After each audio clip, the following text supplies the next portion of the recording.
Show చేసే అధికారులు ఉంటారు, సిన్సియర్గా పనిచేసే అధికారులు ఉంటారు. సిన్సియర్గా పనిచేసే అధికారుల్ని అభినందించాలా, ప్రశంసిస్తే వాళ్ళకి ప్రోత్సాహం మరింతగా చేస్తారు. అట్లాగే అప్పుడు షో చేసే అధికారులు కూడా పనిచేసేటటువంటి వైపుకి వెళ్తారు. తాజాగా ఒక అధికారిని ఈ ఫోటో చూస్తే మనకి మామూలుగా వానలో వెళ్తున్నటువంటి ఓ మామూలు మనుషులు అనుకుంటాం, కానీ ఆవిడ కలెక్టర్, ఏలూరు జిల్లా ఐఏఎస్ ఆఫీసర్ వెట్రి సెల్వి.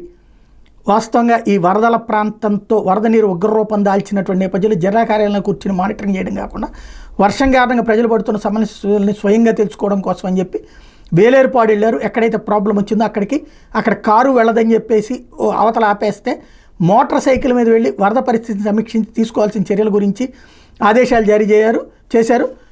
అక్కడ వరదల్లో చిక్కున్న వాళ్ళని సురక్షితంగా తీసుకురావడానికి హెలికాప్టర్ని కూడా రెడీ చేయడం అన్నటువంటిది ఆమె చేసినటువంటిది.